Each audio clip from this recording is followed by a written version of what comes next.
Hey guys, welcome to Upskill with Yatharth. और आज इस नई वीडियो में मैं एक आपके लिए बहुत ही आसान सा प्रॉब्लम लेकर आया हूं, बट कुछ इसमें वेरिएशन है। देखो, हमारे पास एक अरे दिया गया है, हमारे को एक एलिमेंट को सर्च करवाना है। आप बोलोगे यार लीनियर सर्च लगा ले, बाइनरी सर्च लगा ले, क्यों दिमाग खराब कर रहा है। बट यूजिंग रिकर्जन करना है। जैसे ही हम रिकर्जन का इस्तेमाल या रिकर्जन के बारे में सोचते हैं, हमारे को थोड़ी सी बैड फीलिंग आने लगती है। हमारे को लगता है यार ये रिकर्जन ही लेकर आना चाहिए था बीच में। जब हम एक काम एक आइटरेटिव अप्रोच से कर सकते हैं, रिकर्जन का क्या जरूरत भाई साहब। बट आज थोड़ा बहुत वेरिएशन देखेंगे कि कैसे कर सकते हैं रिकर्जन से भी। आखिर ये रिकर्जन होती कैसे है, मतलब इतनी आसान तरीके से क्वेश्चन हो जाएगा और पता भी नहीं लगेगा। ठीक है, तो लेट्स गेट स्टार्टेड। तो आप जैसे कि व्हाइट बोर्ड पे देख रहे होगे कि यहाँ पे हमारे पास एक अरे दिया गया है, अनसॉर्टेड अरे है यहाँ पर। ओके, अब इस अनसॉर्टेड अरे में हमारे को एक वन एलिमेंट मतलब k is equal to 1 suppose हमारे को दिया हुआ है, which is element to be searched. समझ रहे हो मेरी बात। अब यहाँ पर करना क्या है भाई साहब, यहाँ पे ये सर्च करना है कि 1 एक्चुअली में है कि नहीं है। ठीक है, तो एक से दो अप्रोचेस मैंने बता दी, आइटरेटिव, बाइनरी, और भी बहुत सारी हैं, देख सकते हो। अब यूजिंग इसको रिकर्जन कैसे कर सकते हैं भाई साहब। रिकर्जन में हमारे को क्या सोचना पड़ता है। देखो, आपको एक बहुत ही सिंपल सी चीज बताऊंगा कि रिकर्जन असल में हम अप्लाई कैसे करते हैं। या रिकर्जन के बेसिक सिर्फ 3 स्टेप होते हैं। पहला स्टेप होता है हमारा, मैं लिख लेता हूं, रिकर्जन, राइट। ओके, रिकर्जन के पहला स्टेप शायद आपको पता है, वो होगा बेस केस या फिर आपकी बेस कंडीशन। इस बेस कंडीशन पे ही सारा रिकर्जन टिका होता है, ये आप सब जानते हैं। मैं आगे जाके जब ये इंप्लीमेंट करवाऊंगा, इसको मैं ड्राई रन भी करवाऊंगा कि ये असल में रिकर्जन का कोड काम कैसे कर रहा है। तो प्लीज सारी वीडियो देखना। ओके, अब देखो यहाँ पर हमारे पास बेस कंडीशन है। ठीक है, दूसरा स्टेप क्या होता है रिकर्जन का कि कोई हम एक स्मॉल कैलकुलेशन करते हैं। और तीसरा स्टेप रिकर्जन का होता है एक हाइपोथेसिस, कि हम मान लेते हैं, हमने एक इमेजिन कर लिया कि रिकर्जन ने हमारा काम कर दिया। रिकर्जन हमारे को वो काम करके लेके आ जाएगा। उसके ऊपर हमारे को कौन सी कैलकुलेशन लगानी है, उसको बोलेंगे हम स्मॉल कैलकुलेशन। आई होप थोड़ी सी चीजें क्लियर है। जिनको रिकर्जन आता होगा यार, उनके लिए ये प्रॉब्लम बहुत आसान रहेगी, उनको कुछ नहीं करना होगा। पर अगर किसी को नहीं आता रिकर्जन, तो मेरी मानो सिर्फ ये 3 स्टेप्स को देखो, प्रॉब्लम हो जाएगी। रिकर्जन निकालना सीख जाएगा बंदा, मतलब रिकर्जन को इंप्लीमेंट करना। फाइन, तो यहाँ पर बेस कंडीशन, स्मॉल कैलकुलेशन और हाइपोथेसिस जनरेशन, हर एक स्टेप को देखेंगे, चिंता करने की कोई लोड नहीं। तो अब यही एग्जांपल में देखते हैं कि हम असल में रिकर्जन को कैसे कर रहे होंगे। एक बात भाई गांठ बांध लो, क्या बांध लो, गांठ बांध लो, कि जब भी हम रिकर्जन एक अरे पे कर रहे हैं, हमारे को ये देखना चाहिए कि हमारे को ब्रेक कैसे करना चाहिए। ब्रेक करने का मतलब ये है कि मैं एक काम करता हूं, मार्कर खुल जा, मैं काम करता हूं कि मैं इसको ऐसे ब्रेक कर लेता हूं, मतलब एक अरे को मैंने ब्रेक कर दिया। थोड़ा सा काम मैं करूंगा, बाकी सारा काम रिकर्जन कर देगा। हाइपोथेसिस जनरेशन क्या था कि भाई साहब रिकर्जन सारा काम करके ले आएगा, ठीक है, और थोड़ा सा काम मैं खुद करूंगा। तो मैं क्या करता हूं, मैं कहता हूं कि ये मैं करूंगा, ये मी मतलब मैं करूंगा, ये सारा काम मैं रिकर्जन पे छोड़ दूंगा। आई होप यहां तक चीजें क्लियर हैं कि मैं क्या कहने की कोशिश कर रहा हूं। अब देखो थोड़ा सा समझो, मैं कहूंगा कि भाई इस जो सब एरे है 4319, इस पे मैं रिकर्जन कॉल कर लेता हूं, रिकर्जन मेरा आंसर लेकर आ जाएगा। ठीक है, अब यहां पर ये नहीं होना चाहिए शक कि रिकर्जन वो आंसर कैसे लेकर आएगा। भाई साहब वो लेकर आ जाएगा, यही तो हम हाइपोथेसिस जनरेशन है हमारी। हम अपने रिकर्जन पे फुल विश्वास करेंगे कि वो आंसर ले आएगा। ठीक है, अब सपोज हमारे पास एक फंक्शन होगा बूल वाला, राइट, और हमारे को बताना है कि ये एलिमेंट है कि नहीं। तो हमारे पास क्या होगा यार, हमारे पास बेसिकली एक इनपुट एक अरे प्रेजेंट होगा, उसका कोई एक साइज प्रेजेंट होगा और ये एक इंट के दिया होगा। ठीक है, आई फील फंक्शन से कोई हमारे को दिक्कत नहीं है।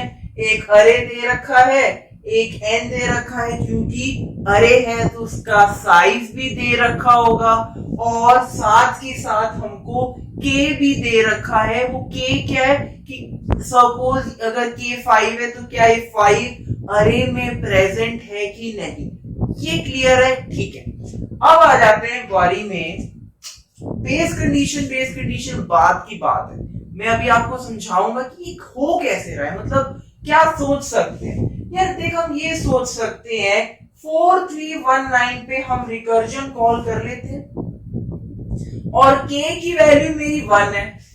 मैंने कहा कि रिकर्जन मेरा आंसर ले आएगा, ठीक है, फुल प्रतिशत ले आएगा।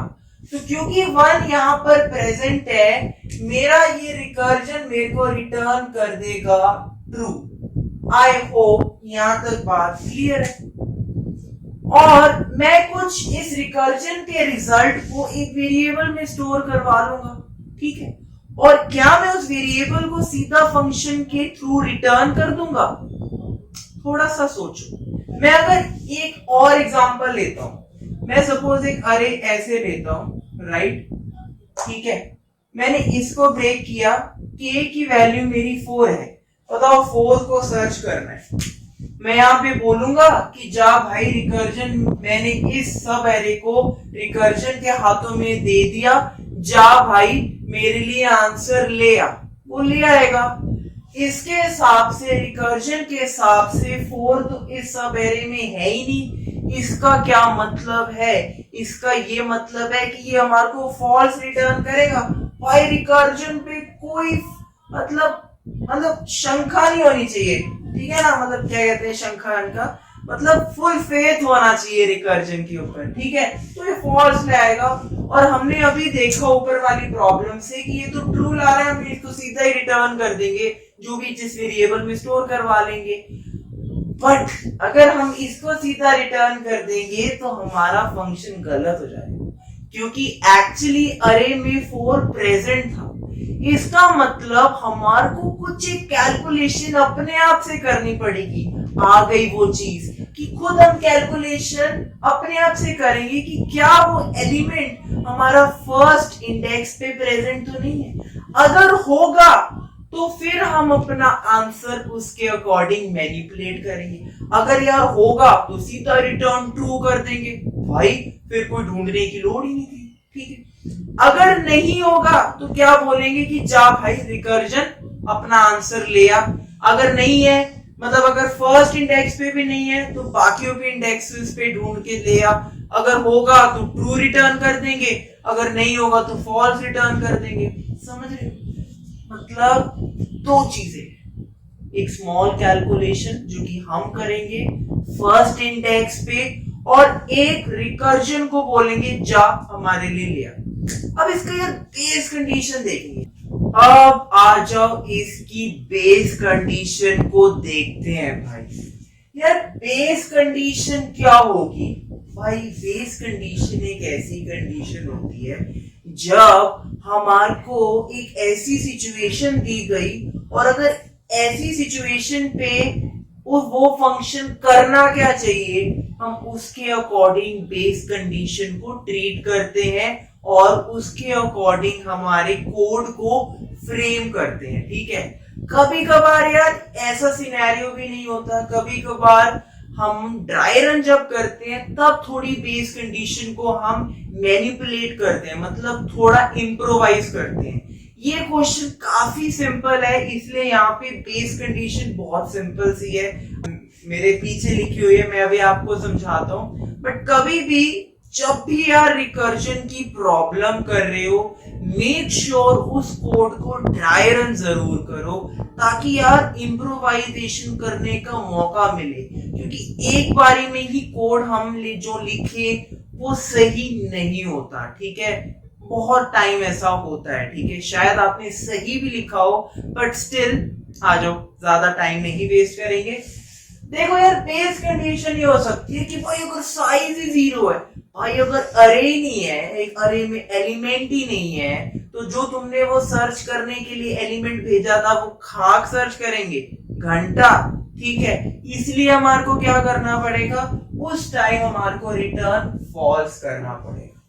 बहुत बहुत सिंपल सी बात है। एक और बेस कंडीशन हो सकती है, मैंने पहले भी कहा भाई, देखो कि और कौन सी सिचुएशन हो सकती है जिसमें हम स्मार्टली एक्ट कर सकते हैं, स्मार्टली अपना आंसर को भेज सकते हैं सीधा ही, हमारे को और काम करने की लोड़ नहीं है। हम कह सकते हैं कि यार अगर n की वैल्यू 1 है, अगर एक ही एलिमेंट प्रेजेंट है अरे में, तो भाई फिर उसको चेक कर लो कि क्या वो k के बराबर है। अगर वो k के बराबर होगा सीधा ही रिटर्न ट्रू कर देंगे, अगर नहीं बराबर होगा तो फॉल्स कर देंगे, क्योंकि भाई एलिमेंट ही एक है, जब वो एलिमेंट ही एक है तो उससे ही चेक कर लेंगे। तो ये दो बेस कंडीशन आपको शायद होपफुली समझ में आ चुकी होगी। कमेंट सेक्शन आपका है, जो भी डाउट होगा आई एम हियर, प्लीज मेरे को आप डाउट बता सकते हो और पूछ सकते हो। अब यहां पे बात आती है अपनी स्मॉल कैलकुलेशन।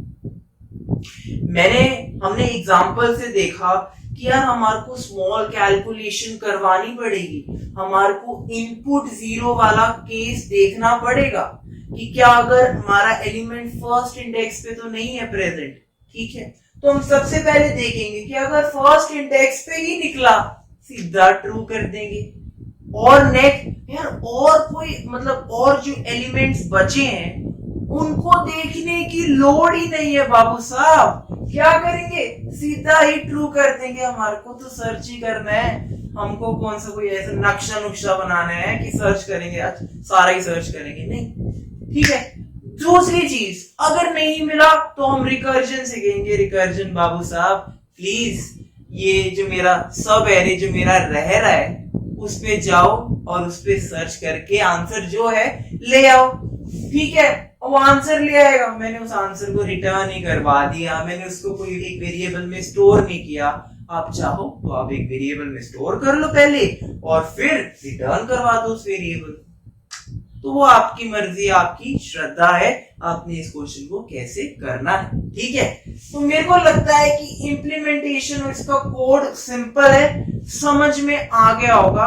आजो यार इसकी ड्राई रन देख लेते हैं, ड्राई रन कैसे ये कोड काम कर रहा हो। तो आइए इस कोड को ड्राई रन करके देखते हैं कि असल में ये कोड कैसे काम कर रहा होगा और कैसे रिकर्जन जो हम कहते हैं कि इमेजिन कर लो कि ले आएगा आंसर, वो असल में ड्राई रन करके ही पता लगेगा कि कैसे वो हो रहा है हमारा काम। आज देखो यहाँ पर मैंने पार्टीशंस बना रखे हैं, प्रॉपर समझाऊंगा कि कैसे कर रहे हैं हम। थोड़ा सा मेरे पास स्पेस नहीं है, नहीं तो मैं कोड भी साथ में लिख देता। मैं यही सजेस्ट करूंगा कि कोड आप अपनी नोटबुक में जरूर लिखें ताकि क्रॉस चेक कर पाए कि कर क्या रहे होंगे। ठीक है, थोड़ा मेरे को कोड याद सा है तो मैं आपको ऐसे ही समझाऊंगा। फाइन, चलो ठीक है। सबसे पहले ये चेक करेंगे भाई साहब की साइज की वैल्यू क्या है। भाई n5 है, 0 तो नहीं है ना 1 है।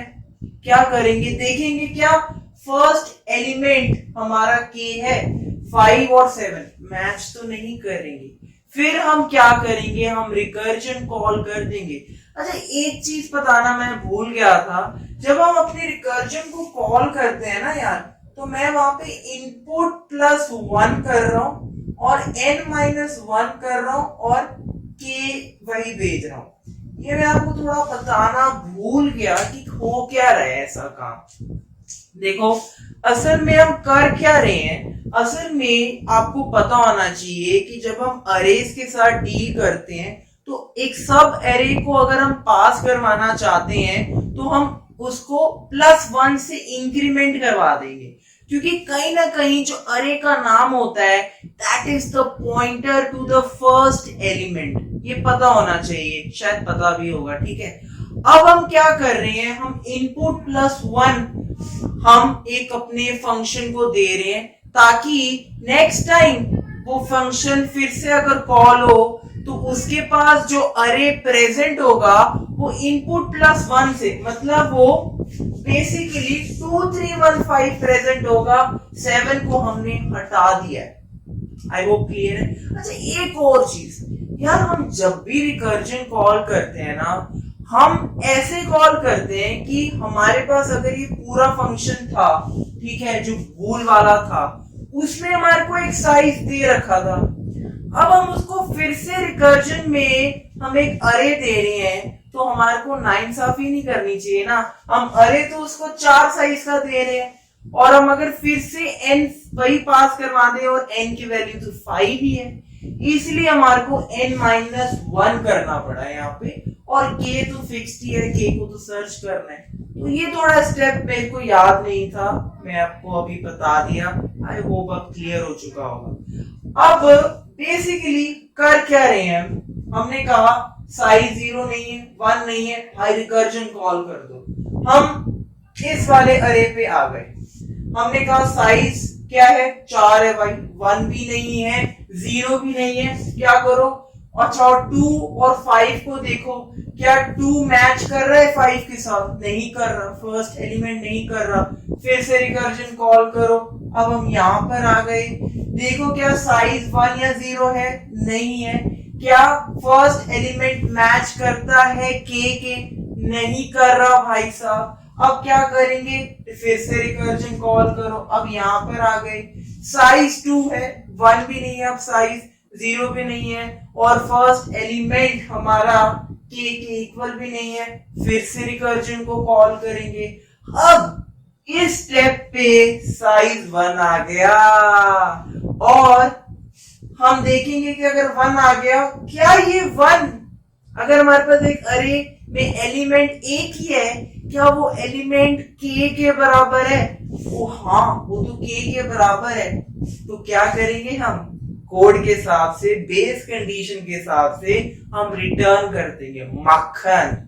क्या होगा कि जब भी हमारा फंक्शंस, मतलब जब हम रिकर्जन यूज करते हैं तो एक कॉल स्टैक बन जाता है, एक फंक्शंस का कॉल स्टैक बन जाता है। तो ये फंक्शन कह रहा होगा कि भाई तू मेरे को आंसर लाके दे, ये फंक्शन ने इसको ट्रू रिटर्न कर दिया, इस फंक्शन ने इसको ट्रू रिटर्न कर दिया, इस फंक्शन ने इसको, इस फंक्शन ने इसको। फाइनली जो हमारा बड़े वाला जो फंक्शन है वो कुछ आंसर रिटर्न करके लाएगा, वो जो कि ट्रू है, और वही हमने अपने कोड में लिखा कि रिटर्न इनपुट +1 वाला जो हमने रिकर्सिव कॉल लगाई, वो जो भी लेकर आएगा, इस केस में ट्रू लेकर आएगा, वही हमने रिटर्न कर दिया। आई होप ये वाला एग्जांपल प्रॉपर क्लियर है, कैसे काम हो रहा है, कैसे ड्राई रन हो रहा है। अच्छा, थोड़ा सा देखते हैं इसकी, थोड़ा सा क्या देखेंगे कि टाइम कॉम्प्लेक्सिटी एनालिसिस इसकी क्या हो सकती है। यार देखो, आइटरेटिव अप्रोच से हमारे को कोई प्रॉब्लम नहीं थी, वहां पर भी टाइम कॉम्प्लेक्सिटी कितनी थी, ON थी, एक बार एक लीनियर सर्च हो रहा है, ठीक है, ये बात हो गई। बट रिकर्जन में भी कहीं ना कहीं क्या हो रहा है कि हमारा कोड, हम हर एक एलिमेंट के पास जा रहे हैं, हम हर एक एलिमेंट को देख रहे हैं, मतलब कहीं ना कहीं हम क्या कर रहे हैं, कहीं ना कहीं हम पहले 7 को देख रहे थे, नहीं मिला, फिर हम 2 को देखा, नहीं मिला, फिर 3 को देखा, नहीं मिला, फिर 1 को देखा, नहीं मिला, फिर 5 को देखा, मिली क्या? कहीं ना कहीं हम लीनियरली ट्रेवर्स कर रहे हैं यूजिंग रिकर्जन। तो यहाँ पर जो टाइम कॉम्प्लेक्सिटी एनालिसिस है आपकी वो होगी ओ एन, जहां पर n हमारे पास नंबर ऑफ एलिमेंट्स है। आई होप क्लियर है ये चीज, कोई इसमें कोई डाउट तो नहीं है आपको? ठीक है, तो अब अगर इसकी स्पेस कॉम्प्लेक्सिटी एनालिसिस देखें तो स्पेस कॉम्प्लेक्सिटी एनालिसिस होती क्या है कि हम कितनी एक्स्ट्रा स्पेस यूज कर रहे हैं, राइट। कई कई लोग ये सोचते हैं कि हमारे पास एक इनपुट अरे दिया हुआ है, वो एक स्पेस ले रहा होगा n एलिमेंट्स की, ऐसा नहीं है। वो हमारे को दिया हुआ है, बट जो हम एक्स्ट्रा स्पेस यूज करते हैं वो हमारा स्पेस कॉम्प्लेक्सिटी होती है। यहाँ पर हम कुछ भी एक्स्ट्रा स्पेस नहीं यूज कर रहे, सिर्फ रिकर्सिव कॉल्स कर रहे हैं। और जब कॉल स्टैक पे आप कुछ कॉल करते हो तो एक कांस्टेंट एक स्पेस लेता है, कांस्टेंट स्पेस। फिर जब ये रिकर्सिव कॉल खत्म हो जाता है, पूरा रिलीज हो जाता है, तो वो स्पेस अपने आप रिलीज हो जाती है। तो हम अभी इतना डिटेल में नहीं जाएंगे, मैं एक प्रॉपर रिकर्जन की भी वीडियो बनाऊंगा कि कैसे कॉल स्टैक रिकर्जन मेमोरी में कैसे काम कर रहा है। अभी के लिए हम ये कह सकते हैं कि इसकी स्पेस कॉम्प्लेक्सिटी जो होगी भाई साहब वो O1 ही होगी, मतलब कांस्टेंट स्पेस कॉम्प्लेक्सिटी होगी। तो आई होप आपको ये प्रॉब्लम समझ में आई। अगर इसका कोड देखना है तो डिस्क्रिप्शन पे है, कोई डाउट्स है तो कमेंट सेक्शन आपका है। प्लीज मेक श्योर आप अपने डाउट्स को क्लियर करो, और मैं नेक्स्ट वीडियो में नेक्स्ट प्रॉब्लम के साथ मिलता हूं। लास्ट में please like, share and subscribe अगर आपको मेरा काम अच्छा लगा, मेरा समझाना अच्छा